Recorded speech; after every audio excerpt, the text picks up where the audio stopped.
Randy Martin ungkap hubungan sebenarnya dengan Natasha Wilona. Randy Martin akhirnya menjawab isu soal kedekatannya dengan Natasha Wilona.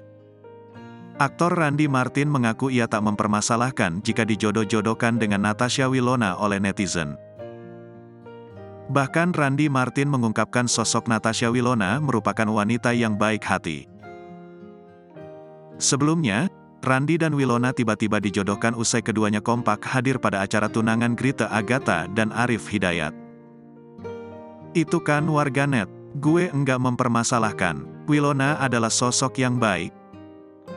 Gue bersahabat sejak kecil, sampai sekarang pun kami tetap support, kata Randy Martin dikutip dari Kompas.com, Rabu, tanggal 30 Agustus tahun 2023.